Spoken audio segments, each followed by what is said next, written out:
ಕೂಡ ಅಂತ ಒಂದು ಪುಸ್ತಕ ಆಗಿದೆ. ಮತ್ತಾಯನ ಸುವಾರ್ತೆಯನ್ನು ನೀವು ಧ್ಯಾನಿಸ್ತಾ ಬರುವಾಗ ಖಂಡಿತವಾಗಿಯೂ ದೇವರು ಮಾತಾಡಂದ್ರೆ ಅದರಲ್ಲಿರ್ತಕ್ಕಂಥ ರಹಸ್ಯವನ್ನ ತಿಳಿಯಪಡಿಸುವಂತ ದೇವರು ಆಗಿದ್ದಾರೆ. ಹಲ್ಲೆಲೂಯಾ. ಮತ್ತಾಯನ ಸುವಾರ್ತೆಯನ್ನು ಓದ್ತಾ ಬರುವಂತ ಸಮಯದಲ್ಲಿ ಅದರಲ್ಲಿ ಈ 9ನೇ ಅಧ್ಯಾಯದಲ್ಲಿ ವಿಶೇಷವಾಗಿರತಕ್ಕಂಥ ಅನೇಕ ವಿಷಯಗಳನ್ನ ನಾವು ಏನ್ ಮಾಡ್ಬೋದು ಅಂದ್ರೆ ನಾವು ಕಾಣುವಂತವರಾಗಿದ್ದಾರೆ. ಅಂತ ಒಂದು ರಹಸ್ಯವಾಗಿರತಕ್ಕಂಥ ಒಂದು ಪುಸ್ತಕ ಆಗಿದೆ ಈ ಮತ್ತಾಯನ ಸುವಾರ್ತೆ. ಅದರಲ್ಲಿ ಇವತ್ತು ನಾವು 9ನೇ ಅಧ್ಯಾಯವನ್ನ ಧ್ಯಾನ ಮಾಡ್ಲಿಕ್ಕೆ ಬಂದಿದ್ದೇವೆ. ಅದರಲ್ಲಿ 38ನೇ ವಾಕ್ಯಕ್ಕೆ ಬರುವಾಗ ಹೇಳ್ತಿದೆ ಏನಂತಂದ್ರೆ, ಬೆಳೆಯು ಬಹಳವಾಗಿದೆ, ಕೆಲಸದವರು ಕಡಿಮೆ ಜನ ಇದ್ದಾರೆ, ಅದಕ್ಕೆ ಬೆಳೆಯ ಯಜಮಾನನ ಹೆಚ್ಚಾದ ಕೆಲಸದವರನ್ನ ಕಳಿಸು ಎಂಬುದಾಗಿ ನಾವು ಬೇಡಿಕೊಳ್ಬೇಕೆಂಬುದಾಗಿ ಯೇಸು ಸ್ವಾಮಿಯವರು ಹೇಳುವಂತವರಾಗಿದ್ದಾರೆ. ಒಬ್ಬ ರೈತನಿಗೆ ಸಂಬಂಧಪಟ್ಟ ಹಾಗೆ, ಕೃಷಿ ಮಾಡತಕ್ಕಂಥ ರೈತನಿಗೆ ಸಂಬಂಧಪಟ್ಟ ಹಾಗೆ ಬೆಳೆ ಅನ್ನತಕ್ಕಂಥದ್ದು ಬಹಳ ಪ್ರಾಮುಖ್ಯವಾಗಿದೆ. ಒಬ್ಬ ರೈತನಿಗೆ ಸಂಬಂಧಪಟ್ಟ ಹಾಗೆ ಬೆಳೆ ಅನ್ನತಕ್ಕಂಥದ್ದು ಆ ವ್ಯಕ್ತಿಯ ಜೀವಿತಕ್ಕೆ ಬಹಳ ಒಂದು ಪ್ರಾಮುಖ್ಯ ಆಗಿದೆ. ಅವನು 100ಕ್ಕೆ 100ರಷ್ಟಾಗಿ ಒಂದು ಬೀಜವನ್ನ ಬಿತ್ತಿರ್ತಾನೆ. 100ಕ್ಕೆ 100ರಷ್ಟಾಗಿ ಒಂದು ಬೀಜವನ್ನ ರೈತನು ಬಿಟ್ಟಿರ್ತಾನೆ. ಆದ್ರೆ ಅವನ ಒಂದು ನಿರೀಕ್ಷೆ ಏನಿರ್ತದಂದ್ರೆ ಅದಕ್ಕೆ ತಕ್ಕ ಹಾಗೆ ಏನಾಗಬೇಕು, ನನಗೆ ಫಲ ಬರ್ಬೇಕೆಂಬುದಾಗಿ ಒಂದು ನಿರೀಕ್ಷೆನ ಇಟ್ಕೊಂಡಿರ್ತಾನೆ. ಅದಕ್ಕೋಸ್ಕರ ಅವನು ಕಷ್ಟ ಪಡ್ತಾನೆ, ಅವನಿಂದ ಏನು ಸಾಧ್ಯ ಎಲ್ಲವನ್ನ ಮಾಡ್ತಾನೆ. ಆದ್ರೆ ಬೆಳೆ ಎಷ್ಟು ಬರ್ತದೆ ಎಂಬುದಾಗಿ ಅದು ಅವನಿಗೆ ಗೊತ್ತಿರಲ್ಲ. ಅಲ್ಲೆಲೂಯ್ಯ. ಅವನು ನಿರೀಕ್ಷೆ ಮಾಡ್ಕೊಂಡಿರ್ತಾನೆ, ನಾನು ಅಂದುಕೊಂಡಿದ್ದಕ್ಕಿಂತ ಹೆಚ್ಚಾಗಿ ಬೆಳೆ ಬರ್ಬೋದು ಎಂಬುದಾಗಿ. ಅಲ್ಲೆಲೂಯ್ಯ. ಅವನು 100ರಷ್ಟಾಗಿ ಬೀಜವನ್ನ ಬಿತ್ತಿರ್ತಾನೆ, ಅವನಿಗೆ 30ರಷ್ಟಾಗಿ ಬೆಳೆ ಬಂತು ಅಂದ್ರೆ ಖಂಡಿತವಾಗಿ ಅವನ ಜೀವಿತಕ್ಕೆ ಏನಾಗುತ್ತೆ ಅಂತಂದ್ರೆ, ಬೆಳೆಯನ್ನ ಅಥವಾ ಬೀಜವನ್ನ ಬಿದ್ದಂತ ರೈತನಿಗೆ 30ರಷ್ಟು ಬೆಳೆ ಬಂತು ಅಂತಂದ್ರೆ ಖಂಡಿತ ಅದು ನಷ್ಟವನ್ನ ಸೂಚಿಸುವಂತದ್ದಾಗಿದೆ. ಅದರಿಂದ ದೇವರು ನಮ್ಗೆ ಏನ್ ಕಳಿಸ್ತಾರೆ ಅಂತಂದ್ರೆ, ನೀವು ದೇವರ ಸಮ್ಮುಖದಲ್ಲಿ ಅಲ್ಲೆಲೂಯ್ಯ ನಿಮ್ಮ ಪ್ರಯಾಸ ಬಹಳವಾಗಿದ್ರೆ ದೇವರು ನಿಮ್ಗೆ, ನೀವು 100ರಷ್ಟು ಪ್ರಯಾಸ ಹಾಕಿದ್ರೆ ಅಷ್ಟೇ ತಕ್ಕ ಪ್ರತಿಫಲವನ್ನ ದೇವರು ಕೊಡುವಂತವರಾಗಿದ್ದಾರೆ. ನೀವು ಪ್ರಯಾಸನೆ ಪಡೆದರೆ ನಾನು ಬೆಳೆನ ಕುಯ್ತೀನಿ ಅಂತಂದ್ರೆ ಅದು ಆಗದೇ ಇರತಕ್ಕಂತ ಒಂದು ಕಾರ್ಯವಾಗಿದೆ. ನೀವು ಪ್ರಾರ್ಥನೆ ಮಾಡಿದ್ರೆ ನನ್ನ ಜೀವಿತದಲ್ಲಿ ಆಶೀರ್ವಾದ ಬರುತ್ತೆ ಅಂತ ಅನ್ಕೊಂಡ್ರೆ ಖಂಡಿತವಾಗಿಯೂ ಆಶೀರ್ವಾದ ಬಂದರೆ ಏನು ಆಗಲ್ಲ. ಆದ್ರೆ ಆಶೀರ್ವಾದ ತಡೆಯಾಗಿ ಲೇಟ್ ಆಗಿ ಹೋಗ್ಬೋದು. ಅದಕ್ಕೆ ದೇವರೊಟ್ಟಿಗೆ ಪ್ರತಿದಿನದ ಫೆಲೋಶಿಪ್ ಅಲ್ಲಿ, ಪ್ರತಿದಿನದ ಅನ್ಯತೆ ಐಕ್ಯತೆಯಲ್ಲಿ ನೀವೇನ್ ಮಾಡ್ಬೇಕಂತಂದ್ರೆ ನೀವು ಪ್ರಾರ್ಥನೆ ಮಾಡುವಂತವರಾಗಬೇಕು. ಆಲಯಕ್ಕೂ ಅಷ್ಟೇ ನಾನು ಪದೇ ಹೇಳ್ತೀನಿ, ಯಾರು ಬಂದ್ರು ಸರಿ, ಅಲ್ಲೆಲೂಯ್ಯ, ಒಂದು ವಿಶ್ವಾಸ ಆಗಿರೋ ನಮ್ಮ ಕೆಲಸ ಏನು, ಯಾರು ಬಂದ್ರು ಯಾರು ಬರ್ತಾ ಇದ್ರು ಅಲ್ಲೆಲೂಯ್ಯ, ಸೇವಕರು ಬಂದ್ರು ಇನ್ನೊಬ್ರು ಬಂದ್ರು ಬರ್ತಾ ಇದ್ರು ಆಲಯದಲ್ಲಿ ದೇವರು ಬರ್ತಾರೆ. ನಮ್ಮ ಕೆಲಸ ಏನ್ ಮಾಡ್ಬೇಕು, ಭಾನುವಾರ ದಿನ ದೇವರ ಆಲಯ ಕೊಡ್ಬೇಕು. ಯಾರು ಬಂದ್ರು ಯಾರು ಬರ್ದಿದ್ರು ನಮಗೆ ಗೊತ್ತಿರತಕ್ಕಂತ ಹಾಡುಗಳೇಳಿ ದೇವರ ನಮ್ಮ ಮೈಂಡ್ ಪಡಿಸಬೇಕು. ಪ್ರಾರ್ಥನೆ ಮಾಡಿ ಹೋಗುವಾಗ ಖಂಡಿತವಾಗಿಯೂ ಆ ದಿನದ ಅಟೆಂಡೆನ್ಸ್ ನಿಮಗೆ ಮಿಸ್ ಆಗೋದಿಲ್ಲ. ದೇವರ ಪುಸ್ತಕದಲ್ಲಿ ಆ ಅಟೆಂಡೆನ್ಸ್ ನ ದೇವರು ಎಂಟ್ರಿ ಮಾಡುವಂತವರಾಗಿದ್ದಾರೆ. ನಾವು ಅದನ್ನ ಮಾಡದೆ ಹೋಗುವಾಗ ಖಂಡಿತವಾಗಿಯೂ ಆ ವಾರದ ಆಶೀರ್ವಾದವನ್ನ ಮನ್ನವನ್ನ ನಾವು ಕಳೆದುಕೊಳ್ಳುವಂತವರಾಗಿರ್ತೀವಿ. ನಾನು ಯಾವಾಗಲೂ ಹೇಳತಕ್ಕಂಥ ಒಂದು ಮಾತು, ಮನುಷ್ಯರನ್ನ ನೋಡಿ ನಾವು ಬದುಕೋದು ಬೇಡ, ಮನುಷ್ಯರನ್ನ ನೋಡಿ ನಾವು ಆಲಯಕ್ಕೆ ಬರುವಂತದ್ದು ಬೇಡ. ಇಲ್ಲಿ ಯಾರು ಬಂದ್ರು ಯಾರು ಬರ್ತಾ ಇದ್ರು ದೇವರು ಇದ್ದಾರೆ, ನನ್ನ ಪ್ರಾರ್ಥನೆಯನ್ನ ಕೇಳ್ತಾರೆ, ನಾನು ಹೋಗಿ ಪ್ರಾರ್ಥನೆ ಮಾಡ್ತೇನೆ ಎಂಬುದಾಗಿ ಬರುವಾಗ, ನಿಮ್ಮ ಪ್ರಯಾಸ ದೇವ ಸಮ್ಮುಖದಲ್ಲಿ ಇರುವಾಗ ಖಂಡಿತವಾಗಿಯೂ ನೀವು ಬೀಜವನ್ನ 100ಕ್ಕೆ 100ರಷ್ಟಾಗಿ ಬಿತ್ತಿದ್ರೆ ದೇವರು ನಿಮ್ಗೆ ಅಷ್ಟೇ ಫಲವನ್ನ ಕೊಡುವಂತವರಾಗಿದ್ದಾರೆ. ಆದ್ರೆ ರೈತನು 100ಕ್ಕೆ 100ರಷ್ಟಾಗಿ ಬೀಜವನ್ನ ಬಿತ್ತಿದ್ದಾನೆ, ಆದ್ರೆ ಅವನಿಗೆ ಗೊತ್ತಿಲ್ಲ ಅದು 30ರಷ್ಟು ಫಲ ಕೊಡುತ್ತಾ ಅಥವಾ 60ರಷ್ಟು ಫಲ ಕೊಡುತ್ತಾ ಅಥವಾ 100ರಷ್ಟು ಫಲ ಕೊಡುತ್ತಾ ಎಂಬುದಾಗಿ. 30ರಷ್ಟು ಅದು ಬೆಳೆ ಫಲವನ್ನ ಕೊಡೋದಾದ್ರೆ ಖಂಡಿತವಾಗಿ ಅವನ ಜೀವಿತಕ್ಕೆ ಬಿತ್ತಿದಂತ ಬೀಜಕ್ಕೆ ನಷ್ಟವನ್ನ ಅನುಭವಿಸುವಂತವನಾಗಿದ್ದಾನೆ. ಯಾಕಂದ್ರೆ ಸತ್ಯವೇದ ಪುಸ್ತಕ ಹೇಳುತ್ತೆ ಏನಂದ್ರೆ, ನೀವು ಯಾವ ಅಳತೆಯಿಂದ ಅಳಿತೀರೋ ನಾನು ನಿಮ್ಗೆ ಅದೇ ಅಳತೆಯಿಂದ ಅಳಿತೇನೆ ಎಂಬುದಾಗಿ. ನೀವು ಯಾವ ಕೆಲಸವನ್ನ ಬೇಕಾದ್ರೂ ಪೆಂಡಿಂಗ್ ಅಲ್ಲಿ ಇಡ್ರಿ, ಏನಾದ್ರೂ ಮಾಡ್ರಿ, ಆದ್ರೆ ನಿಮ್ಮ ನೋಡ್ತಕ್ಕಂಥ ಜನರಿಗೆ ಒಂದು ವಿಷಯ ಗೊತ್ತಾಗಬೇಕು, ಭಾನುವಾರ ದಿನ ಬಂತು ಅಂತಂದ್ರೆ ಅಲ್ಲೆಲೂಯ್ಯ ನಿಮ್ಮ ಕಾಂಟ್ಯಾಕ್ಟ್ ಅಲ್ಲಿ ಇರೋರಿಗೆ, ನಿಮ್ಗೆ ಕಾಲ್ ಮಾಡೋಂತ ಪ್ರತಿಯೊಬ್ಬರು ಗೊತ್ತಾಗಬೇಕು, ಭಾನುವಾರ ದಿನ ಬಂತು ಅಂತಂದ್ರೆ ಇವರು ಆರಾಧನೆ ಮುಗಿಸಿನೇ ಬರೋದು, ಇವ್ರಿಗೆ ಕಾಲ್ ಮಾಡೋದು ವೇಸ್ಟ್ ಅಂತ ಹೋಗ್ತವ್ರು ಗೊತ್ತಾಗಬೇಕು. ಆ ಪ್ರಕಾರ ಒಂದು ಆತ್ಮಿಕ ಜೀವಿತ ನಿಮ್ಮ ಒಳಗಡೆ ಇರಬೇಕು. ಬೇರೆ ಯಾವ ದಿನ ಬೇಕು ಇವ್ರಿಗೆ ಕಾಲ್ ಮಾಡಿದ್ರೆ ಇವರು ರಿಸೀವ್ ಮಾಡ್ಬೋದು, ಆದ್ರೆ ಭಾನುವಾರ ದಿನ ಬಂತು ಅಂತಂದ್ರೆ ಅವರ ಪ್ರಾಮುಖ್ಯತೆ ಮೊದಲು ಅವರು ಹುಷಾರಾಗಿದ್ರು, ಅನಾರೋಗ್ಯದಲ್ಲಿದ್ರು, ಏನೇ ಆಗಿದ್ರು ಅವರು ದೇವರ ಆಲಯಕ್ಕೆ ಹೋಗೋದನ್ನ ಬಿಡಲ್ಲ ಎಂಬುದಾಗಿ ಅಲ್ಲೆಲೂಯ್ಯ ನಿಮ್ಮ ಸಂಘ ಇರತಕ್ಕಂಥ ಜನರಿಗೆ, ನಿಮ್ಮ ಜೊತೆಲಿರತಕ್ಕಂಥ ಜನರಿಗೆ ಗೊತ್ತಿರಬೇಕು. ನೀವು ಆ ರೀತಿಯಾಗಿ ನಡ್ಕೊಳ್ಬೇಕು ಎಂಬುದಾಗಿ ದೇವರು ಹೇಳುವಂತವರಾಗಿದ್ದಾರೆ. ಅಲ್ಲೆಲೂಯ್ಯ. ಆ ಪ್ರಕಾರವಾದ ಆತ್ಮಿಕ ಜೀವಿತ ನೀವು ನಡೆದುಕೊಳ್ಳುವಾಗ ಖಂಡಿತವಾಗಿಯೂ ನಿಮ್ಮ ಪ್ರಯಾಸವನ್ನು ನೋಡ್ತಕ್ಕಂಥ ಯಜಮಾನನು ಆತನು ಅನ್ಯಾಯಸನದಂತ ದೇವರಲ್ಲ. ಆತನು ನಿಮಗೆ ನೀವು ಬಿತ್ತಿದಂತ ಬೀಜಕ್ಕೆ ತಕ್ಕ ಹಾಗೆ ನೀವು ಕಣ್ಣೀರಿಂದ ಏನನ್ನ ಬಿತ್ತಿದಿರೋ ಅದನ್ನ ಸಂತೋಷದಿಂದ ಕೊಯ್ಯುವಂತೆ ಆತನು ಮಾಡುವಂತ ದೇವರಾಗಿದ್ದಾರೆ. ಆ ಒಂದು ರೈತನಿಗೆ ನೋಡುವಾಗ ಅವನು 100ರಷ್ಟಾಗಿ ಬೀಜವನ್ನ ಬಿತ್ತಿದ್ದಾನೆ, 30ರಷ್ಟಾಗಿ ಫಲ ಬಂತಂದ್ರೆ ಅವನ ಜೀವಿತಕ್ಕೆ ನಷ್ಟ. ಆದ್ರೆ 60ರಷ್ಟಾಗಿ ಫಲ ಅವನಿಗೆ ಬೆಳೆ ಸಿಕ್ತು ಅಂತಂದ್ರೆ ಅದು ಏನಾಗ್ತದಂದ್ರೆ ಸ್ವಲ್ಪ ಕಾಲ ಅವನ ಜೀವಿತವನ್ನ ನಡೆಸಲಿಕ್ಕೆ ಅವನು ಸರ್ವೈವಲ್ ಆಗ್ಲಿಕ್ಕೆ ಅದೇನಾಗ್ತದೆ 60ರಷ್ಟಾಗಿ ಬಂದಂತ ಫಲ ಅವನಿಗೆ ಸಹಾಯ ಮಾಡ್ತಾರೆ. ಆದ್ರೆ ಅವನು ಬಿತ್ತಿದಂತ ಬೀಜಕ್ಕೆ 100ರಷ್ಟಾಗಿ ಫಲ ಬಂತು ಅಂದ್ರೆ ಖಂಡಿತವಾಗಿಯೂ ಅಲ್ಲೆಲೂಯಾ ಅವನ ಜೀವಿತದಲ್ಲಿ ಅವನ ಒಂದು ಕುಟುಂಬದಲ್ಲಿ ಸಂತೋಷ ಏನಾಗ್ತಂದ್ರೆ ತುಂಬಿ ತುಳುಕುವಂತದ್ದಾಗಿದೆ. ಯಾಕಂದ್ರೆ ಅವನು ಸಂತೋಷ ಪಡುವಂತದ್ದಾಗಿದೆ. ನಾನು 100ರಷ್ಟಾಗಿ ಪ್ರಯಾಸವನ್ನ ಹಾಕಿ ನಾನು ಬೀಜವನ್ನ ಬಿತ್ತಿದ್ದೇನೆ, ಅದಕ್ಕೆ ತಕ್ಕ ಹಾಗೆ ಏನಾಗಿದೆ ಅಂದ್ರೆ ನನಗೆ ಬೆಳೆ ಬಂದಿದೆ ಎಂಬುದಾಗಿ ಆ ಒಂದು ರೈತನು ಸಂತೋಷ ಪಡುವಂತದ್ದಾಗ್ತಾನೆ. ಆದ್ರೆ ಈ ಶತ್ರು ಏನ್ ಕಾರ್ಯ ಮಾಡುವಂತವನಾಗಿದ್ದಾನೆ ಅಂತಂದ್ರೆ ಅವನು ಪ್ರಯಾಸವನ್ನ 100ರಷ್ಟು ಹಾಕಿ ಆ ಒಂದು ಬೀಜವನ್ನ ಬಿತ್ತಿದ್ರು ಕೂಡ ಅದು ಮಳೆ ಬಂದು ಬೆಳೆನ ಹಾಳು ಮಾಡ್ಬೋದು, ಅಥವಾ ಯಾವ್ದಾದ್ರು ಒಂದು ರೋಗ ಬಂದು ಬೆಳೆನ ಹಾಳು ಮಾಡ್ಬೋದು. ಅದಕ್ಕೆ ಯೇಸು ಕ್ರಿಸ್ತು ದೇವರು ಅಲ್ಲೆಲೂಯಾ ಎಲ್ಲ ಲೋಕದಲ್ಲಿರತಕ್ಕಂಥ ಎಲ್ಲಾ ಗುರುಗಳಿಗಿಂತ ದೊಡ್ಡ ಗುರುವಾಗಿರತಕ್ಕಂಥ ಯೇಸು ಕ್ರಿಸ್ತು ದೇವರು ತನ್ನ ಶಿಷ್ಯರಿಗೆ ಪಾಠವನ್ನ ಕಲಿಸ್ತಾ ಇದ್ದಾರೆ. ಆ ಪಾಠವನ್ನ ಕಲಿಸುವಂತ ವಾಕ್ಯನೇ ಏನಂತಂದ್ರೆ ತನ್ನ ಶಿಷ್ಯರಿಗೆ ಬೆಳೆಯು ಬಹಳ ಅಲ್ಲೆಲೂಯಾ ಕೆಲಸದವರು ಸ್ವಲ್ಪ, ಆದುದರಿಂದ ಬೆಳೆಯ ಯಜಮಾನನ್ನ ಬೇಡಿಕೊಳ್ಳಿರಿ. ಏನಂತಂದ್ರೆ ನಿನ್ನ ಬೆಳೆಗೆ ಕೆಲಸದವರನ್ನ ಕಳಿಸಿಕೊಡು ಎಂಬುದಾಗಿ. ಅಂದ್ರೆ ದೇವರು ಒಂದು ಬೆಳೆನ ನಿಮ್ಮ ಕಣ್ಣ ಮುಂದೆ ಇಟ್ಟಿದ್ದಾರೆ. ಆ ಬೆಳೆನ ಯಾವುದೇ ಒಂದು ಏನಾಗಬಾರ್ದು, ನೀರು ಬಂದು ಪ್ರವಾಹ ಬಂದು ಆ ಬೆಳೆನ ನಾಶ ಮಾಡಬಾರ್ದು, ಯಾವುದೇ ಒಂದು ರೋಗ ಬಂದು ಆ ಬೆಳೆ ನಾಶ ಆಗ್ಬಾರ್ದು ಅಂತಂದ್ರೆ ನೀವು ದೇವರ ಬಳಿ ದೇವರೇ ನಾನು ಏನು 100ರಷ್ಟಾಗಿ ಬೀಜವನ್ನ ಬಿಟ್ಟಿದ್ದೇನೋ ಅದಕ್ಕೆ ತಕ್ಕ ಹಾಗೆ ನಾನು ಫಲವನ್ನ ಕುಯ್ಬೇಕು ಸ್ವಾಮಿ ಎಂಬುದಾಗಿ ಯಜಮಾನನ ಬಳಿಯಲ್ಲಿ ನೀವು ಪ್ರಾರ್ಥನೆ ಮಾಡುವಾಗ ಖಂಡಿತವಾಗಿ ದೇವರು ನಿಮ್ಗೆ ಏನ್ ಸಹಾಯ ಮಾಡ್ತಾರೆ ಅಂದ್ರೆ ನೀವು ಪ್ರಾರ್ಥನೆ ಮಾಡಿದ ಪ್ರಕಾರವಾಗಿ ನಿನ್ನ ಬೆಳೆ ಯಾವುದೇ ನಾಶವು ಸಂಭವಿಸಿದ ಹಾಗೆ, ನಿನ್ನ ಬೆಳೆಗೆ ಯಾವುದೇ ರೋಗವು ಸಂಭವಿಸಿದ ಹಾಗೆ, ನಿನ್ನ ಜೀವಿತದಿಂದ ದೇವರು ಏನನ್ನ ಕಾರ್ಯ ಮಾಡಿಸ್ಬೇಕು ಅನ್ಕೊಂಡಿದ್ರು ಆ ಕಾರ್ಯವನ್ನ ದೇವರು ಮಾಡಿಸ್ಲಿಕ್ಕೆ ಅದನ್ನು ಬಯಸುವ ದೇವರಾಗಿದ್ದಾನೆ. ಅಲ್ಲೆಲೂಯಾ. ಮತ್ತಾಯನ ಸುವಾರ್ತೆ 9ನೇ ಅಧ್ಯಾಯದಲ್ಲಿ ಆಳಾಗಿರತಕ್ಕಂತ 7 ಜೀವಿತಗಳನ್ನ ಅಥವಾ 7 ಒಂದು ಅಲ್ಲೆಲೂಯಾ ವಿಧಗಳನ್ನ ನೋಡಿ ನಾವು ಪ್ರಾರ್ಥನೆ ಮಾಡಿ ಮುಗಿಸೋಣ. ಅದರಲ್ಲಿ ಮೊದಲನೇ ವಿಷಯ ಏನಂತಂದ್ರೆ ಮತ್ತಾಯನ ಸುವಾರ್ತೆ 9ನೇ ಅಧ್ಯಾಯದಲ್ಲಿ ಅಲ್ಲಿಂದ ಓದ್ತಾ ಬರುವಾಗ 7 ರೀತಿಯಾಗಿ ನಾಶ ಆಗಿರತಕ್ಕಂತ ಅಥವಾ ಪತನವಾಗಿರತಕ್ಕಂತ ಜೀವಿತಗಳನ್ನ ನಾವು ಕಾಣಲಿಕ್ಕೆ ಸಾಧ್ಯವಾಗ್ತದೆ. ಅಲ್ಲೆಲೂಯಾ. ಅದರಲ್ಲಿ ಮೊದಲನೇದಾಗಿ ಯಾರನ್ನ ನಾವು ನೋಡ್ಬೋದು ಅಂತಂದ್ರೆ ಮತ್ತಾಯನ ಸುವಾರ್ತೆ 9ನೇ ಅಧ್ಯಾಯದ 2ನೇ ವಾಕ್ಯವನ್ನ ಓದಿ. ಮತ್ತಾಯ ಸುವಾರ್ತೆ 9ನೇ ಅಧ್ಯಾಯ 2ನೇ ವಚನ. 9ನೇ ಅಧ್ಯಾಯ 2ನೇ ವಾಕ್ಯ. ಅಲ್ಲಿಗೆ ಬಂದಾಗ ಹಾಸಿಗೆ ಮೇಲೆ ಬಿದ್ದುಕೊಂಡಿರುವ ಒಬ್ಬ ಪಾರ್ಶ್ವವಾಯು ರೋಗಿಯನ್ನು ಆತನ ಬಳಿಗೆ ಹೊತ್ತುಕೊಂಡು ಬಂದರು.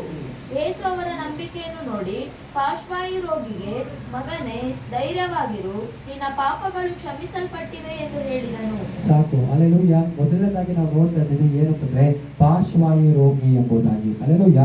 ಪಾರ್ಶ್ವವಾಯು ರೋಗಿಯನ್ನ ನೋಡಿ ಯೇಸು ಕ್ರಿಸ್ತು ದೇವರು ಹೇಳತಕ್ಕಂಥ ಒಂದು ಮಾತು ಏನಂತಂದ್ರೆ, ಮಗನೇ ನೀನೇನ್ ಮಾಡ್ಬೇಡ ಅಂತಂದ್ರೆ ಅಲ್ಲೆಲೂಯಾ ಧೈರ್ಯವಾಗಿರು, ಅಂದ್ರೆ ಧೈರ್ಯವಾಗಿರು ಎಂಬುದಾಗಿ ದೇವರು ಒಬ್ಬ ವ್ಯಕ್ತಿಗೆ ಆಲೋಚನೆ ಹೇಳ್ತಿದ್ದಾರೆ ಅಂತಂದ್ರೆ ಅವನ ಜೀವಿತದಲ್ಲಿ ಅವನಿಗೆ ಬಂದಿರತಕ್ಕಂತ ರೋಗದ ನಿಮಿತ್ತವಾಗಿ ಅವನು ಭಯ ಪಡುವಂತವನಾಗಿದ್ದಾನೆ. ಅದು ಅವತ್ತಾಗಿದ್ರು ಕೂಡ, ಆ ಪಾರ್ಶ್ವವಾಯು ರೋಗಿ ಆಗಿದ್ರು ಕೂಡ, ಇವತ್ತು ಯಾರೇ ಆಗಿದ್ರು, ಕ್ರೈಸ್ತರಾಗಿದ್ರು, ಲೋಕದವರಾಗಿದ್ರು, ಒಂದು ರೋಗ ಬಂತು ಅಂತಂದ್ರೆ ಒಂದು ಮನುಷ್ಯನ ಒಳಗಡೆ ಭಯ ಬರುವಂತದ್ದಾಗಿದೆ. ಯಾಕಂದ್ರೆ ಈ ರೋಗದಿಂದ ನನಗೆ ಬಿಡುಗಡೆ ಆಗುತ್ತೋ ಅಥವಾ ಇಲ್ಲೋ ಎಂಬುದಾಗಿ ಮನುಷ್ಯರು ಭಯ ಪಡುವಂತವರಾಗಿದ್ದಾರೆ. ಆದ್ರೆ ಯೇಸು ಕ್ರಿಸ್ತು ದೇವರು ಹೇಳುವಂತವರಾಗಿದ್ದಾರೆ ಏನಂತಂದ್ರೆ, ಮಗನೇ ಭಯ ಪಡಬೇಡ, ಅಥವಾ ಏನಂತಂದ್ರೆ ನಿನ್ನ ನಂಬಿಕೆ ಕಡಿಮೆ ಆಗದಿರಲಿ, ಏನಂತಂದ್ರೆ ನಿನ್ನ ಪಾಪಗಳು ಕ್ಷಮಿಸಲ್ಪಟ್ಟಿದೆ ಎಂಬುದಾಗಿ. ಯಾಕೆ ಯಾವಾಗಲೂ ಸಭೆಗೆ ಪ್ರಾರ್ಥನೆ ಮಾಡ್ರಿ ಅಂತಾಗಿ ಹೇಳ್ತಾ ಇರ್ತೀವಿ ಅಂತಂದ್ರೆ, ಪ್ರಾರ್ಥನೆಯಿಂದ ಅಸಾಧ್ಯವಾದಂತ ಕಾರ್ಯಗಳು ಯಾವುದು ಇಲ್ಲ ಎಂಬುದಾಗಿ ನೀವು ತಿಳ್ಕೊಂಡಿರ್ಬೇಕು. ನೀವು ಪ್ರಾರ್ಥನೆ ಮಾಡಿ ಜಯ ಹೊಂದಿರುವುದಾದ್ರೆ ನಿಮ್ಗೆ ಗೊತ್ತಾಗುತ್ತೆ ಏನಂತಂದ್ರೆ, ನಾನು ಪ್ರಾರ್ಥನೆ ಕೊಂಡೋಗಿ ಮೊಣಕಾಲ ಹಾಕೋದಾದ್ರೆ ನನ್ನ ಮುಂದೆ ಇರತಕ್ಕಂತ ಈ ಪರಿಸ್ಥಿತಿನ, ಈ ಬೆಟ್ಟವನ್ನ ಗುಡ್ಡವನ್ನ ದೇವರು ಅದನ್ನ ನನ್ನಿಂದ ಸರಿಸುವವರಾಗಿದ್ದಾರೆ, ನನ್ನ ಮುಂದೆಗಳಿಂದ ಅದು ಸರಿದು ಹೋಗ್ತದೆ ಎಂಬುದಾಗಿ. ನನ್ನ ಪ್ರಾರ್ಥನೆ ಕೋಣೆಗೆ ಕೂತು ದೇವರ ಸಮ್ಮುಖದಲ್ಲಿ ಪ್ರಾರ್ಥನೆ ಮಾಡುವಾಗ ಖಂಡಿತವಾಗಿಯೂ ಪ್ರಾರ್ಥನೆಗೆ ಅಸಾಧ್ಯವಾದದ್ದು ಯಾವುದೂ ಇಲ್ಲ. ನಾನು ಮಾಡತಕ್ಕಂಥ ಪ್ರಾರ್ಥನೆಗೆ ಉತ್ತರ ಬರ್ತದೆ ಎಂಬುದಾಗಿ ನಿಮ್ಮ ಒಳಗಡೆ ಆ ನಂಬಿಕೆ ಇರುತ್ತದೆ. ಖಂಡಿತವಾಗಿಯೂ ದೇವರು ನಿಮ್ಗೆ ಏನ್ ಮಾಡ್ತಾರೆ ಅಲ್ಲೆಲೂಯಾ ನಿಮ್ಗೆ ಸಹಾಯ ಮಾಡ್ತಾರೆ. ಪ್ರಾರ್ಥನೆಗೆ ಪರಿಹಾರ ಮಾಡಿರತಕ್ಕಂತ ಯಾವುದೇ ಒಂದು ಕಾರ್ಯ ಇಲ್ಲ, ಪ್ರಾರ್ಥನೆಗೆ ಅಸಾಧ್ಯವಾದಂತ ಕಾರ್ಯ ಯಾವುದಿಲ್ಲ. ಆ ಪ್ರಕಾರವಾಗಿ ನಿಮ್ಮ ನಂಬಿಕೆ ಹೆಚ್ಚಿಸಿಕೊಳ್ಬೇಕು. ಮಾಡ್ಬೇಕೆಂಬುದಾಗಿ ಈ ಮುಂಜಾನೆ ದೇವರು ಹೇಳ್ತಿದ್ದ ಹಾಗೇನೆ ಪ್ರಾರ್ಥನೆ ಮಾಡ್ಲಿಕ್ಕೆ ನಿಮ್ಮ ದಾಹ ಹೆಚ್ಚಾಗಬೇಕು. ಅದೇ ಪ್ರಕಾರವಾಗಿ ನಾನು ಪ್ರಾರ್ಥನೆ ಮಾಡಿದ್ರೆ ಈ ಪ್ರಾರ್ಥನೆಯಿಂದ ದೇವರು ನನ್ಗೆ ಏನ್ ಮಾಡ್ತಾರೆ ಅಂತಂದ್ರೆ ನಾನು ಇರತಕ್ಕಂಥ ಪರಿಸ್ಥಿತಿಗಳಿಂದ ಏನ್ ಮಾಡ್ತಾರೆ, ದೇವರು ನನ್ನನ್ನ ಬಿಡುಗಡೆ ಮಾಡ್ತಾರೆ ಎಂಬತಕ್ಕಂಥ ಆ ಒಂದು ಸ್ಟ್ರಾಂಗ್ ಆಗಿರುವಂತಹ ನಂಬಿಕೆಯಿಂದ ನೀವು ಪ್ರಾರ್ಥನೆ ಮಾಡುವಾಗ ಖಂಡಿತವಾಗಿ ನಿಮಗೆ ಸಹಾಯ ಮಾಡ್ತಾರೆ. ಅನೇಕರ ಜೀವಿತದಲ್ಲಿ ಪ್ರಾರ್ಥನೆ ಮಾಡ್ಲಿಕ್ಕೆ ಹೋಗ್ತಾರೆ, ಪ್ರಾರ್ಥನೆ ಮಾಡ್ಲಿಕ್ಕೆ ಆಗೋದಿಲ್ಲ. ಅಲ್ಲೆಲೂಯ. ಆ ಒಂದು ಸಿಚುವೇಶನ್ ಇಂದ ಆ ಒಂದು ಸ್ಟೇಜ್ ಇಂದ ನೀವು ಮೇಲೆ ಬರ್ಲಿಕ್ಕೆ ನೀವು ಆಸೆ ಪಡುವಂತವ್ರಾಗಬೇಕು. ಅಲ್ಲೆಲೂಯ. ಯಾವ್ದನ್ನ ಪ್ರಾರ್ಥನೆ ಮಾಡಿದಾಗ ತಡೆ ಮಾಡ್ತಿದ್ಯೋ ಅದು ಸಮಯನೋ ಅಥವಾ ದುಷ್ಟಾತ್ಮನೋ ಯಾವ್ದಾಗಿದ್ಯೋ ಅಲ್ಲೆಲೂಯ ಅದನ್ನೆಲ್ಲವನ್ನ ಯೇಸುವಿನ ನಾಮದಲ್ಲಿ ನನ್ನ ಜೀವಿತದಿಂದ ತೊಲಗಿಸ್ತಾನೆ ಎಂಬುದಾಗಿ ಪ್ರಾರ್ಥನೆನ ದೇವ ಸಮ್ಮುಖದಲ್ಲಿ ದಾಹ ಉಳ್ಳವರಾಗಿ ನೀವು ಸಮಯನ ಕೊಟ್ಟು ಮಾಡುವಾಗ ಖಂಡಿತವಾಗಿ ದೇವರು ನಿಮ್ಗೆ ಏನ್ ಮಾಡುವಂತವರಾಗಿದ್ದಾರೆ ಅಂದ್ರೆ ನಿಮ್ಮ ಜೀವಿತದಲ್ಲಿ ನಂಬಿಕೆನ ಆತನ ಹೆಚ್ಚಿಸುವವರಾಗಿದ್ದಾರೆ. ಯೇಸು ಕ್ರಿಸ್ತ ದೇವರು ಪಾರ್ಶ್ವವಾಯು ರೋಗಿನ ನೋಡಿ ಹೇಳ್ತಕ್ಕಂಥ ಮಾತೇನಂತಂದ್ರೆ ಮಗನೇ ಧೈರ್ಯವಾಗಿರು. ಅಲ್ಲೆಲೂಯ. ಏನ್ ಮಾಡ್ಬೇಡ ಅಂದ್ರೆ ನೀನು ಧೈರ್ಯವನ್ನ ಕಳ್ಕೊಳ್ಬೇಡ, ನಿನ್ನ ನಂಬಿಕೆನ ಕಳ್ಕೊಳ್ಬೇಡ. ಯಾಕಂತಂದ್ರೆ ನಾನು ಅದ್ಭುತವನ್ನ ಮಾಡ್ತಕ್ಕಂಥ ಒಂದು ದೇವರು ಆಗಿದ್ದೇನೆ ಎಂಬುದಾಗಿ. ನಿಮ್ಗೆ ಈ ದಿನ ದೇವರ ಸಮ್ಮುಖಕ್ಕೆ ಬಂದಿರ ನಿರೀಕ್ಷೆನ ಕಳ್ಕೊಳ್ಬೇಡಿ. ಅಲ್ಲೆಲೂಯ. ನಂಬಿಕೆನ ಕಳ್ಕೊಳ್ಬೇಡಿ. ದೇವರು ಜೀವಿತ ಇದೇ ರೀತಿಯಾಗಿರ್ಲಿಕ್ಕೆ ಆತನು ಬಿಡೋದಿಲ್ಲ ಎಂಬುದಾಗಿ. ಮತ್ತಾಯನ ಸುವಾರ್ತೆ 9ನೇ ಅಧ್ಯಾಯ ಪೂರ್ತಿ ಓದುವಾಗ ಅಲ್ಲಿ 7 ವಿಧವಾಗಿ ಕಾಣ್ಲಿಕ್ಕೆ ಸಾಧ್ಯ. ಏನಂದ್ರೆ ಪತನ ಆಗಿರತಕ್ಕಂಥ ಜೀವಿತಗಳು, ಮುಚ್ಚಲ್ಪಟ್ಟಿರತಕ್ಕಂಥ ಒಂದು ಬಾಗಿಲುಗಳನ್ನ ನಮ್ಗೆ ಕಾಣ್ಲಿಕ್ಕೆ ಸಾಧ್ಯ. ನಿರೀಕ್ಷೆ ಇದ್ರೆ ಬದುಕಿರತಕ್ಕಂಥ ಒಂದು ಜನರನ್ನ ಈ 9ನೇ ಅಧ್ಯಾಯದಲ್ಲಿ ನಾವು ಕಾಣುವಂತವರಾಗಿದ್ದಾರೆ. ಅದರಲ್ಲಿ ಮೊದಲನೇ ವ್ಯಕ್ತಿ ಯಾರು ಅಂತಂದ್ರೆ ಅಲ್ಲಿಯ ಪಾರ್ಶ್ವವಾಯು ರೋಗದಿಂದ ಅಲ್ಲಿಯ ನಂಬಿಕೆನ ಕಳ್ಕೊಂಡು ಯೇಸುವಿನ ಬಳಿಗೆ ಬಂದಿರತಕ್ಕಂಥ ಮನುಷ್ಯ. ಆದ್ರೆ ಇವತ್ತು ದೇವರು ಹೇಳುವಂತವರಾಗಿದ್ದಾರೆ ಆ ಪಾರ್ಶ್ವವಾಯು ರೋಗಿಯ ರೀತಿಯಲ್ಲಿ ಅಲ್ಲಿಯ ಈ ಸ್ವರವನ್ನ ಕೇಳತಕ್ಕಂಥ ಅದು ಯಾರೇ ಆಗಿದ್ರು ಯೇಸುವಿನ ಬಳಿಗೆ ನೀವು ಬರುವಾಗ ಖಂಡಿತವಾಗಿ ನಿಮ್ಮ ಸಮಸ್ಯೆಗೆ ಆತನು ಪರಿಹಾರವನ್ನ ಕೊಡತಕ್ಕಂಥ ಒಂದು ದೇವರಾಗಿದ್ದಾರೆ. ನಿನ್ನ ಸಮಸ್ಯೆ ನಿನಗಿಂತ ಅದು ಎತ್ತರವಾಗಿದ್ರು, ನಿನಗಿಂತ ಅದು ಬಹಳ ದೊಡ್ಡದಾಗಿದ್ರು, ನಿನ್ನಿಂದ ಆಗದೇ ಇರತಕ್ಕಂಥ ಅದು ಕಾರ್ಯವಾಗಿದ್ರು, ನಿನ್ನ ಸಮಸ್ಯೆನ ಪಾರ್ಶ್ವವಾಯು ರೋಗಿ ಯೇಸುವಿನ ಬಳಿಗೆ ಬಂದ ಹಾಗೆ ನೀವು ಬರೋದಾದ್ರೆ ಖಂಡಿತವಾಗಿಯೂ ಪಾರ್ಶ್ವವಾಯು ರೋಗಿಯ ಜೀವಿತದಲ್ಲಿ ಬಿಡುಗಡೆನ ಕೊಟ್ಟು ಅದ್ಭುತವನ್ನ ಮಾಡಿದಂತ ಯೇಸು ಕ್ರಿಸ್ತ ದೇವರು ಇವತ್ತು ನಿಮ್ಮನ್ನ ಕರೀತಾ ಇದ್ದಾರೆ. ನಿನ್ನ ಸಮಸ್ಯೆನ ಒಂದು ಬಾರಿ ಯೇಸುವಿನ ಬಳಿಗೆ ಬಂದು ನೀವು ಹೇಳುವಾಗ, ಯೇಸುವಿನ ಬಳಿಗೆ ಬಂದು ಪ್ರಾರ್ಥನೆ ಮಾಡುವಾಗ ದೇವರು ಏನ್ ಮಾಡ್ತಾರೆ ಅಂತಂದ್ರೆ ಅಲ್ಲಿಯ ಪಾರ್ಶ್ವವಾಯು ರೋಗಿಯ ಜೀವಿತದಲ್ಲಿ ಅದ್ಭುತವನ್ನ ಮಾಡಿದ ಪ್ರಕಾರವಾಗಿ ನಿಮ್ಮ ಜೀವಿತದಲ್ಲಿ ಆತನ ಅದ್ಭುತ ಮಾಡ್ತಾನೆ. ಅದಕ್ಕೆ ಹೇಳಿದ್ದು ಪ್ರಾರ್ಥನೆಯಿಂದ ಆಗದೇ ಇರುವಂತಹ ಕಾರ್ಯ ಇಲ್ಲ, ಪ್ರಾರ್ಥನೆಯಿಂದ ಪರಿಹಾರ ಮಾಡಿರತಕ್ಕಂಥ ಸಮಸ್ಯೆ ಇಲ್ಲ. ಅದು ನಿನ್ನ ಜೀವಿತದಲ್ಲಿ ಎಷ್ಟೇ ಹಳೆಯದಾಗಿದ್ರು, ಅದು ಎಷ್ಟೇ ವರ್ಷಗಳಾಗಿದ್ರು, ಅದು ಯೇಸುವಿನ ಮುಂದೆ ಬರುವಾಗ ಕ್ಷಣ ಮಾತ್ರದಲ್ಲಿ ಆತನು ಪಾರ್ಶ್ವವಾಯು ರೋಗಿನ ಗುಣಪಡಿಸಿದ ಹಾಗೆ ನಿನ್ನ ಸಮಸ್ಯೆಗಳಿಂದ ನಿನ್ನಿಂದ ದೂರ ಮಾಡಿ ಅಲ್ಲೆಲೂಯ ನಿನಗೆ ಸ್ವತಂತ್ರವನ್ನ ಆತನು ಕೊಡುವಂತ ದೇವರಾಗಿದ್ದಾರೆ. ದೇವರು ಫ್ರೀಡಮ್ ಅನ್ನ ಕೊಡತಕ್ಕಂಥ ದೇವರಾಗಿದ್ದಾರೆ. ಆತನು ಪಾಪ ಶಾಪಗಳಿಂದ ಬಿಡುಗಡೆ ಮಾಡುವಂತ ದೇವರು. ಆತನು ಮರಣ ಮತ್ತೆ ಪಾತಾಳದಿಂದ ಬಿಡುಗಡೆ ಮಾಡಿ ನಿತ್ಯ ರಾಜ್ಯಕ್ಕೆ ನಡೆಸುವಂತನಾಗಿದ್ದಾರೆ. ಆ ಯೇಸುವನ್ನ ನೀವು ನಂಬಿ ಬರೋದಾದ್ರೆ ಖಂಡಿತವಾಗಿಯೂ ನಿಮ್ಮ ಜೀವಿತದಲ್ಲಿ ಹೊಸ ಕಾರ್ಯವನ್ನ ನೀವು ಕಾಣಲಿಕ್ಕೆ ದೇವರು ನಿಮಗೆ ಸಹಾಯ ಮಾಡ್ತಾನೆ. ಅದೇ ಮತ್ತಾಯನ ಸುವಾರ್ತೆ 9ನೇ ಅಧ್ಯಾಯದ 9 ಮತ್ತೆ 10ನೇ ವಾಕ್ಯನ ನೋಡೋಣ. ಮತ್ತಾಯಿ 9ನೇ ಅಧ್ಯಾಯ 9ನೇ ವಚನ 10ನೇ ವಚನ. ಯೇಸು ಅಲ್ಲಿಂದ ಹೋಗುತ್ತಿರುವಾಗ ಸುಂಕಕ್ಕೆ ಕೂತಿದ್ದ ಮತ್ತಾಯನೆಂಬ ಒಬ್ಬ ಮನುಷ್ಯನನ್ನು ನೋಡಿ ನನ್ನನ್ನು ಹಿಂಬಾಲಿಸು ಎಂದು ಅವನನ್ನು ಕರೆಯಲು ಅವನು ಎದ್ದು ಆತನನ್ನು ಹಿಂಬಾಲಿಸಿದನು. ಅನಂತರ ಆತನು ಅವನ ಮನೆಯಲ್ಲಿ ಊಟಕ್ಕೆ ಕೂತಿರುವಾಗ ಬಹು ಮಂದಿ ಸುಂಕದವರು ಪಾಪಿಗಳು ಬಂದು ಯೇಸುವಿನ ಮತ್ತು ಆತನ ಶಿಷ್ಯರ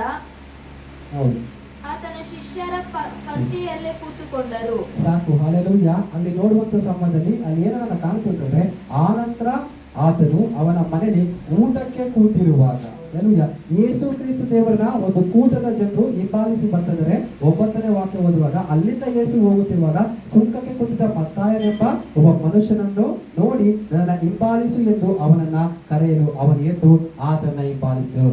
ಈ ವ್ಯಕ್ತಿ ಯಾರು? ಸುಂಕದ ಮತ್ತಾಯನೆಂಬುದಾಗಿ. ಆ ವ್ಯಕ್ತಿ ಒಂದು ಬಿಸ್ನೆಸ್ ಅನ್ನ ಟ್ಯಾಕ್ಸ್ ಅನ್ನ ಕಲೆಕ್ಟ್ ಅನ್ನ ಮಾಡತಕ್ಕಂಥ ವ್ಯಕ್ತಿ ಆಗಿದ್ದಾನೆ. ಅವನ ಜೀವಿತದಲ್ಲಿ ನಷ್ಟಗಳು ಬಂದು ಒಂದು ಸ್ಥಳದಲ್ಲಿ ಕೂತಿರುವಂತ ಸಮಯದಲ್ಲಿ ದೇವರವನ್ನ ನೋಡಿ ಹೇಳ್ತಾ ಇದ್ದಾರೆ ಏನು ಅಂತಂದ್ರೆ ನನ್ನ ಹಿಂಬಾಲಿಸಿ ಎಂಬುದಾಗಿ. ಇವತ್ತು ಯಾರು ನಿಮ್ಮ ಜೀವನದಲ್ಲಿ ನಷ್ಟವನ್ನ ಅನುಭವಿಸ್ತಿದ್ರೋ, ಅದು ಬಿಸ್ನೆಸ್ ಆಗಿರ್ಬೋದು, ಅದು ಫ್ಯಾಮಿಲಿ ಆಗಿರ್ಬೋದು, ಏನೇ ರೀತಿಯಾದ ನಷ್ಟಗಳಾಗಿರ್ಬೋದು, ಸುಂಕದ ಮತ್ತಾಯನ ರೀತಿಯಲ್ಲಿ ಯೇಸುವಿನ ಬಳಿಗೆ ನೀವು ಹಿಂಬಾಲಿಸಿ ಬರುವಾಗ ಸುಂಕದ ಮತ್ತಾಯನು ಅಥವಾ ಅಲ್ಲಿರತಕ್ಕಂಥ ಒಂದು ಕೂಟದ ಜನರು ಯೇಸುವನ್ನ ಏನಕ್ಕೆ ಹಿಂಬಾಲಿಸಿ ಬರ್ತಾರೆ ಅಂದ್ರೆ, ಏನಕ್ಕೆ ಯೇಸುವಿನ ಬಳಿಗೆ ಬರ್ತಾರೆ ಅಂದ್ರೆ ಅವರ ಜೀವಿತದಲ್ಲಿ ಆಗಿರತಕ್ಕಂಥ ನಷ್ಟವನ್ನ ಹೇಳಿಕೊಳ್ಳಿಕ್ಕೆ. ಅವರ ಜೀವಿತದಲ್ಲಿ ಅವರು ಅನುಭವಿಸಿ ಬಂದಿರತಕ್ಕಂತ ಕಷ್ಟಗಳನ್ನ, ಸಮಸ್ಯೆಗಳನ್ನ ಯೇಸುವಿನ ಬಳಿಗೆ ಹೇಳಲಿಕ್ಕೆ ಬಂದ್ರು. ಆದ್ರೆ ಆತನ ಎಂತ ಒಳ್ಳೆ ದೇವರು ಅಂತಂದ್ರೆ ಸಮಸ್ಯೆಯನ್ನ, ಕಷ್ಟವನ್ನ ಹೇಳಲಿಕ್ಕೆ ಬಂದಂತ ಜನರನ್ನ ತನ್ನ ಜೊತೆಲಿ ಊಟಕ್ಕೆ ಕೂಡಿಸಿದ್ರು ಎಂಬುದಾಗಿ. ಅದರ ಆತ್ಮಿಕ ಅರ್ಥ ಏನು ಅಂತಂದ್ರೆ, ಅಲ್ಲಿಯ ಸಮಸ್ಯೆನ ಹೇಳಕ್ಕೆ ಬಂದಂತ ವ್ಯಕ್ತಿಗಳನ್ನ ಅವರ ಸ್ಟ್ಯಾಂಡರ್ಡ್ ಅನ್ನ ಬದಲಾಯಿಸಿ, ಅವರ ಸ್ಥಿತಿಗತಿಗಳನ್ನ ಬದಲಾಯಿಸಿ ತನ್ನೊಟ್ಟಿಗೆ ತನಗೆ ಸರಿಸಮವಾಗಿ ಕೂರಿಸಿಕೊಳ್ಳತಕ್ಕಂಥ ದೇವರು. ಲೋಕದಲ್ಲಿ ಇಂಥ ಒಂದು ದೇವರು ಸಿಗ್ಲಿಕ್ಕೆ ಸಾಧ್ಯನೇ ಇಲ್ಲ. ಯಾಕಂದ್ರೆ ಆತನು ತನ್ನ ಶಿಷ್ಯರ ಕಾಲನ್ನ ತೊಳೆದು ತೋರಿಸಂತ ಒಂದು ಗುರುವು ನಮ್ಮ ದೇವರಾಗಿದ್ದಾರೆ. ಅದಕ್ಕೆ ಸಮಸ್ಯೆನ ಹೇಳಕ್ಕೆ ಬಂದಂತ ಮನುಷ್ಯರನ್ನ ನೋಡಿ ಆತನ ಹೇಳ್ತಿದ್ದಾನಂದ್ರೆ ತನಗೆ ಸರಿಸಮವಾಗಿ ಆತನು ಕೂರಿಸಿಕೊಳ್ಳುವ ದೇವರಾಗಿದ್ದಾರೆ. ಇವತ್ತು ದೇವರು ಬಯಸುವಂತವಾಗಿದ್ದಾರೆ ಏನಂತಂದ್ರೆ, ಅದನ್ನು ಯಾರ್ದೋ ಜೀವಿತದ ಸ್ಟ್ಯಾಂಡರ್ಡ್ ಅನ್ನ ಬದಲಿಸಲಿಕ್ಕೆ ಆತನು ಇಷ್ಟಪಡುವಂತ ದೇವರಾಗಿದ್ದಾರೆ. ಯಾರ್ದೋ ಜೀವಿತದ ಸ್ಥಿತಿಗತಿಗಳನ್ನ ಏನ್ ಮಾಡುವಂತರಾಗಿದ್ರೆ ಅವರು ಬದಲಾಯಿಸಲಿಕ್ಕೆ ಆತನಿಗೆ ಸಮಯ ಬಂದಿದೆ ಎಂಬುದಾಗಿ. ನೀವು ಬಂದಿರುವಂತದ್ದು ಸಮಸ್ಯೆನ ಹೇಳಲಿಕ್ಕೆ ದೇವಸಮುಖಕ್ಕೆ ಬಂದಿರ್ಬೋದು, ಆದ್ರೆ ಇವತ್ತು ಯೇಸು ಹೇಳುವಂತವರಾಗಿದ್ದಾರೆ, ನನ್ನ ಸಂಗಡ ಬಂದು ಊಟಕ್ಕೆ ಕೂತುಕೋ ಎಂಬುದಾಗಿ. ಅದರ ಅರ್ಥ ನಾನು ಆಗ್ಲೇ ಹೇಳಿದ ಹಾಗೆ ಏನಂತಂದ್ರೆ, ಯೇಸುವಿನ ಸರಿಸಮವಾಗಿರತಕ್ಕಂತ ಒಂದು ಸ್ಥಾನವನ್ನ, ಯೇಸುವಿನ ಜೊತೆಲಿ ನಡೆಯುವ ಹಾಗೆ, ಯೇಸುವಿನ ಜೊತೆಲಿ ಕೂತುಕೊಳ್ಳುವ ಹಾಗೆ ಅಂತ ಒಂದು ಸೌಭಾಗ್ಯವನ್ನ ಆತನು ಏನ್ ಮಾಡುವಂತವರಾಗಿದ್ದಾನೆ ಅಂದ್ರೆ ಒದಗಿಸುವಂತ ದೇವರಾಗಿದ್ದಾರೆ. ಕೀರ್ತನೆಗಾರನ ಹೇಳ್ತಾನೆ ಏನು ಅಂತಂದ್ರೆ, ದೇವರ ಸಮ್ಮುಖದಲ್ಲಿ ಮಾನ ಮಹಿಮೆಗಳಿದೆ ಎಂಬುದಾಗಿ, ಆತನ ಬಲಗೈಯಲ್ಲಿ ಅಲ್ಲೆಲೂಯಾ ಸೌಭಾಗ್ಯ ಇದೆ ಎಂಬುದಾಗಿ ಕೀರ್ತನೆಗಾರನ ಹೇಳ್ತಾನೆ. ಒಂದು ವಾರ ದೇವ ಸಮ್ಮುಖಕ್ಕೆ ಬರ್ತಿರೋದಕ್ಕೆ ನಿಮ್ಗೆ ಯಾವ ಪ್ರಕಾರವಾಗಿ ಮನಸ್ಸು ಬರುತ್ತೋ ಗೊತ್ತಿಲ್ಲ, ಆದ್ರೆ ಕೀರ್ತನೆಗಾರನ ಹೇಳುವಂತ ಮಾತನ್ನ ನೆನಪಿಸಿಕೊಳ್ಳುವಾಗ ಒಂದು ದಿನವೂ ಕೂಡ ದೇವ ಸಮ್ಮುಖವನ್ನ ಮಿಸ್ ಮಾಡ್ಕೊಳ್ಬೇಕೆಂಬುದಾಗಿ ಯಾರಿಗೂ ಅನಿಸುವುದಿಲ್ಲ. ಯಾಕಂದ್ರೆ ಹೇಳುತ್ತೆ ಕೀರ್ತನೆಗಳಲ್ಲಿ ಏನಂದ್ರೆ, ದೇವರ ಆಲಯದಲ್ಲಿ ಮಾನ ಮಹಿಮೆಗಳಿದೆ, ಆತನ ಬಲಗೈಯಲ್ಲಿ ಸಿರಿ ಸೌಭಾಗ್ಯಗಳಿದೆ ಎಂಬುದಾಗಿ. ನೀವು ತಿಳ್ಕೊಂಡಿರ್ಬೋದು, ದೇವರಾಲಯಕ್ಕೆ ಬಂದು ಏನ್ ಹೊಂದ್ಕೊಂಡ್ವಿ ಏನ್ ಬಿಟ್ವಿ ಅನ್ನೋದಲ್ಲ, ಆದ್ರೆ ಆತನ ಒಂದು ಸಮಯವನ್ನು ನೇಮಿಸಿದ್ದಾರೆ. ಆ ಸಮಯದಲ್ಲಿ ಬರುವಾಗ ಮಾನ ಮಹಿಮೆಗಳು ನಿಮ್ಮ ಜೀವಿತಕ್ಕೆ ಬರುತ್ತೆ. ಆತನ ಬಲಗೈಲಿರತಕ್ಕಂತ ಸಿರಿ ಸೌಭಾಗ್ಯವನ್ನ ಆತನು ತುಂಬಿಸುವಂತ ದೇವರಾಗಿದೆ. ದೇವರು ನೋಡ್ತಾರೆ, ಅಬ್ರಹಾಮನನ್ನ ಕಲ್ದೀಯರ ಪಟ್ಟಣದಿಂದ ಕರ್ಕೊಂಡ್ಬಂದು ಪರೀಕ್ಷೆ ಮಾಡಿ ಕಾನಾನ್ ದೇಶಕ್ಕೆ ಕಳಿಸಿಕೊಟ್ಟಾಗ ನೋಡ್ತಾರೆ, ಕೆಲವು ವರ್ಷಗಳ ಕಾಲ ನೋಡ್ತಾರೆ, ಇವರು ಸರಿಯಾಗಿ ನಿಲ್ತಾರಾ ನಿಲ್ಲಲ್ವಾ, ಇದು ನಿಲ್ಲುತ್ತಾ ಅಥವಾ ಇದು ಹೋಗುತ್ತಾ, ಎಲ್ಲವನ್ನ ಆಲೋಚನೆ ಮಾಡಿ ಆಮೇಲೆ ಅಲ್ಲೂಯ್ಯ ಎಂತ ಒಂದು ಸಮಸ್ಯೆಗಳು ಜೀವಿತದಲ್ಲಿ ಬಂದ್ರು ಕೂಡ, ನಾವು ನದಿಗಳನ್ನ ದಾಟುವಂತ ಪರಿಸ್ಥಿತಿ ಬಂದ್ರು ಕೂಡ, ನಾವು ಬೆಂಕಿಯಲ್ಲಿ ಹಾದು ಹೋಗತಕ್ಕಂಥ ಪರಿಸ್ಥಿತಿಗಳು ಬಂದ್ರು ಕೂಡ ಕ್ರಿಸ್ತನನ್ನ ಬಿಟ್ಟು ಹೋಗಲ್ಲ ಎಂಬುದಾಗಿ ದೇವರಿಗೆ ಅನಿಸಿದಾಗ ಅವಾಗಿಂದ ಶುರು ಮಾಡ್ಕೊಳ್ತಾರೆ ಏನಂದ್ರೆ, ಮಾನ ಮಹಿಮೆಗಳನ್ನ ನನ್ನ ಜೀವಿತಕ್ಕೆ ತರೋದಕ್ಕೆ. ಅದಕ್ಕೆ ಕೀರ್ತನೆಗಾರನು ಬರೀತಾನೆ, ನನ್ನ ದೇವರು ನನ್ನ ಅಭಿಷೇಕದ ಕೊಂಬನ್ನ ಉನ್ನತ ಪಡಿಸ್ತಾನೆ ಎಂಬುದಾಗಿ. ನನ್ನ ಜೊತೆಗಾರರಿಗಿಂತ ನನ್ನ ದೇವರು ಪರಮಾನಂದದ ತೈಲವನ್ನ ಹಚ್ಚಿ ನನ್ನ ಅಭಿಷೇಕಿಸ್ತಾರೆ ಎಂಬುದಾಗಿ. ಅಲ್ಲೆಲೂಯಾ. ಒಂದು ಪರೀಕ್ಷೆಯ ನಂತರ ದೇವರು ಏನ್ ಮಾಡುವಂತವರಾಗಿದ್ದಾರೆ, ಆತನ ಕೈಯಲ್ಲಿರತಕ್ಕಂತ ಸೌಭಾಗ್ಯವನ್ನ ಆತನು ಅಲ್ಲೆಲೂಯಾ ನಿನ್ನ ಜೀವಿತಕ್ಕೆ ಆತನ ಏನ್ ಮಾಡ್ತಾನಂದ್ರೆ ಕೊಡುವಂತವನಾಗಿದ್ದಾನೆ ಎಂಬುದಾಗಿ. ಆ ಪ್ರಕಾರವಾಗಿ ದೇವರು ಪರೀಕ್ಷೆಗಳನ್ನ ಕೊಟ್ಟು ಅಲ್ಲೆಲೂಯಾ, ಆ ಪರೀಕ್ಷೆಗಳನ್ನ ನಾವು ಯಾವಾಗ ಪಾಸ್ ಆಗಿ ಬರ್ತೀವೋ ಖಂಡಿತವಾಗಿ ದೇವರು ನಿಮ್ಮ ಜೀವಿತಕ್ಕೆ ಏನ್ ಮಾಡ್ತಾರಂತಂದ್ರೆ, ನಿಮ್ಮ ಪತನದ ಸ್ಥಿತಿನ ಆತನು ಬದಲಾಯಿಸಿ, ಹಾಳಾಗಿರತಕ್ಕಂಥ ಸ್ಥಿತಿನ ಆತನು ಬದಲಾಯಿಸಿ ಏನ್ ಮಾಡ್ತಾರೆ, ಆತನೊಟ್ಟಿಗೆ ಊಟಕ್ಕೆ ಕೂರ್ಲಿಕ್ಕೆ ಸುಂಕದ ಮತ್ತಾಯನಿಗೆ ಮತ್ತೆ ಅಲ್ಲಿ ಬಂದಿರತಕ್ಕಂಥ ಜನರಿಗೆ ಸಹಾಯ ಮಾಡಿದ ಹಾಗೆ ಈ ಮುಂಚಾನೆಗಳಲ್ಲಿ ದೇವರು ಬಯಸ್ತಾರೆ. ನೀವು ಆತನೊಟ್ಟಿಗೆ ಆಗಿರ್ಬೇಕೆಂಬುದಾಗಿ ದೇವರು ಬಯಸ್ತಾರೆ. ನಿಮ್ಮ ಜೀವಿತದಲ್ಲಿ ಮುಚ್ಚಿರತಕ್ಕಂಥ ಭಾಗನ ತೆರೀಬೇಕೆಂಬುದಾಗಿ ದೇವರು ಬಯಸುವಂತವರಾಗಿದ್ರೆ, ನೀವು ಇರತಕ್ಕಂಥ ಆ ಒಂದು ಸ್ಟ್ಯಾಂಡರ್ಡ್ ಅನ್ನ, ಆ ಸ್ಥಿತಿನ, ಆ ಲೆವೆಲ್ಗಿಂತ ಇನ್ನೂ ಮೇಲಾಗಿರತಕ್ಕಂಥ ಒಂದು ಲೆವೆಲ್ಗೆ, ಮೇಲಾಗಿರತಕ್ಕಂಥ ಒಂದು ಸ್ಟ್ಯಾಂಡರ್ಡ್ಗೆ ನಿಮ್ಮ ಜೀವಿತವನ್ನ ತೆಗೆದುಕೊಂಡು ಹೋಗ್ಬೇಕೆಂಬುದಾಗಿ ದೇವರು ಬಯಸುವಂತವರಾಗಿ